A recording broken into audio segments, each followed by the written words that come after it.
दोस्तों एक बार फिर से स्वागत है आपका इनसाइट नॉलेज की एक और नई वीडियो में। मालदीव से इस समय की सबसे बड़ी न्यूज निकलकर सामने आ रही है, जहां पर हुए हालिया चुनाव में मोहम्मद माइजू की पार्टी को शिकस्त का सामना करना पड़ा और यह एक बहुत बड़ा झटका है मोहम्मद माइजू के लिए। इस टॉपिक के बारे में इस वीडियो में हम डिटेल से बात करने वाले हैं। इसके अलावा एक और न्यूज को हम इस वीडियो में कवर करेंगे जो की रेड सी और यमन से निकलकर सामने आ रही है, जहाँ पर हुतियों के तांडव के बाद अब लगातार एक के बाद एक भारी अटैक इनके ऊपर किया जा रहा है अमेरिका, ब्रिटेन, फ्रांस जैसे देशों की तरफ से।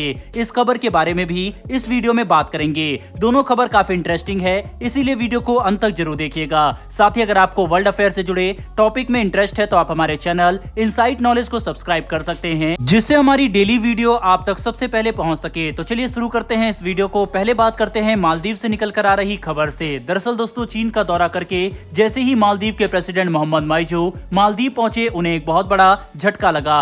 चुनावी रिजल्ट के बारे में बात करें उससे पहले मोहम्मद माइजू के बयान के बारे में बात करेंगे जो कि उन्होंने भारत के संदर्भ में दिया। दरअसल भारत और मालदीव के बीच जिस तरह की टेंशन चल रही है और जिस तरह से एक बड़ा विवाद क्रिएट हो रहा है, उसके बाद मोहम्मद माइजू की पहली बार एक ऑफिशियल स्टेटमेंट हमें सामने आती हुई दिखाई दी, जिसमें मोहम्मद माइजू ने कहा है कि हम छोटे देश जरूर हैं लेकिन हमें बुली करना बंद करें। हम उम्मीद करते हैं कि सभी देश हमारे सॉवरेनिटी और इंटीग्रिटी का सम्मान करेंगे और आप लोग हमें बुली नहीं कर सकते।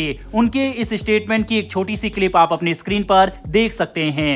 We may be small, but that doesn't give you the license to bully us. We may be small, but that doesn't give you the licence to bully us. यानी कि दोस्तों, उनके लिए कहावत याद आती है कि उल्टा चोर कोतवाल को डांटे। पहले तो उनके ही नेता भारत के खिलाफ अभद्र टिप्पणी करते हुए दिखाई दिए और अब उनके ही राष्ट्रपति उल्टा भारत को ही नसीहत देते हुए दिखाई दे रहे हैं। हालांकि मालदीव के मैटर पर पहली बार भारतीय विदेश मंत्री डॉक्टर एस जयशंकर का भी बयान सामने आया। उनसे एक पत्रकार ने यह सवाल किया कि जिस तरह से मालदीव और भारत का विवाद चल रहा है उस पर आपकी क्या राय है, जिस पर डॉक्टर एस जयशंकर ने यह कहा है कि फॉरेन पॉलिसी में उतार चढ़ाव आते रहते हैं और पॉलिटिक्स की वजह से कई बार इस तरह से पड़ोसी देश कर जाते हैं। हालांकि भारत की नीति नेबर फर्स्ट वाली है और हम भारत के पड़ोसी देशों से न सिर्फ पॉलिटिकल रिलेशन एस्टेब्लिश करते हैं बल्कि पीपल टू पीपल कनेक्शन भी स्थापित करते हैं। इसीलिए कई बार पॉलिटिकल पार्टी उल्टे सीधे बयान दे देती है, लेकिन हमारे पीपल टू पीपल रिलेशन काफी मजबूत होते हैं। जैसा कि दोस्तों नेपाल के साथ भी हम देख सकते हैं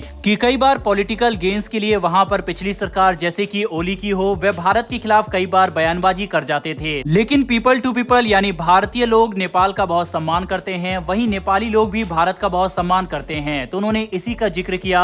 हालांकि मालदीव के साथ उल्टा है, वहां की काफी सारी लोगों के मन में रेसिस्ट भावना भारत के प्रति है, लेकिन फिर भी इस मुद्दे पर भारत के विदेश मंत्री का काफी नपातुला बयान देखने को मिला। अब चलिए दोस्तों बात करते हैं मोहम्मद माइजू की चुनावी हार के बारे में। दरअसल चीन के दौरे करके वापस आते ही मोहम्मद माइजू को एक बड़ा झटका लगा, जहां पर मेयर चुनाव में विपक्षी मालदीवियन डेमोक्रेटिक पार्टी के उम्मीदवार आदम अजीम जीत गए। उन्होंने मोहम्मद माइजू की पार्टी नेशनल कांग्रेस को हरा दिया है।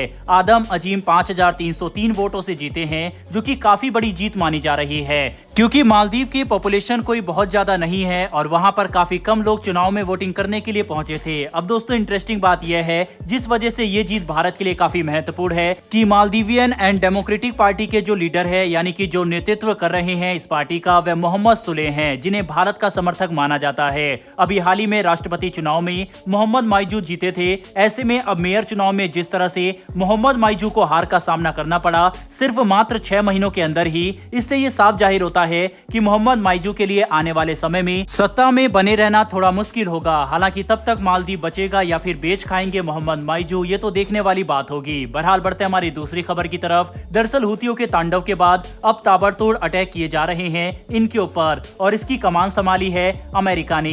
दरअसल अब एक बार फिर से अमेरिका ने एक बड़ा धावा बोला है यमन के ऊपर। ब्रिटेन और अमेरिका बड़ी कार्रवाई इस समय कर रहे हैं हुतियों के ऊपर, जिसके तहत हुतियों के नियंत्रण वाले नौसैनिक अड्डों पर बमबारी की गई है। अभी तक हमले में कितना नुकसान हुआ इसका आकलन अभी नहीं किया गया है, लेकिन वहां पर मौजूद लोगों ने बोला है कि धमाके काफी बड़े थे और काफी भारी नुकसान हुआ है। अमेरिका ने ब्रिटेन और कई देशों के साथ मिलकर एक मल्टीनेशनल फोर्स बनाई है जो कि यमन की होती विद्रोहियों को कमजोर करने के लिए उनके मुख्य ठिकानों पर अटैक कर रहे हैं। इस समय पूरी दुनिया की नजर इसी के ऊपर है कि किस तरह से यहाँ पर ट्रेड को एक बार फिर से बहाल किया जाए, क्योंकि दुनिया भर का व्यापार इस रास्ते से होता है और अगर हम कोई दूसरा रास्ता अपनाते हैं तो इससे काफी ज्यादा खर्चा आएगा। यही कारण है कि काफी सारे देश मिलकर हुतियों के खिलाफ इस समय इस तरह की कार्रवाई कर रहे हैं। साथ ही भारत के जहाज भी इस समय व्यापार को सुगम बनाने के लिए उस इलाके में तैनात है। बहरहाल दोस्तों, इस वीडियो में इतना ही, लेकिन मोहम्मद माइजू की चुनावी हार के ऊपर आपकी क्या राय है कमेंट बॉक्स में लिखकर जरूर बताइएगा। साथ ही अगर आपको ये इन्फॉर्मेशन और वीडियो पसंद आई हो तो वीडियो को लाइक करके हमारी आने वाली डेली ऐसी वीडियो के लिए चैनल को सब्सक्राइब कर बेल नोटिफिकेशन को अवश्य दबा लें। फिर मिलेंगे ऐसी एक नई वीडियो के साथ। धन्यवाद। जय हिंद।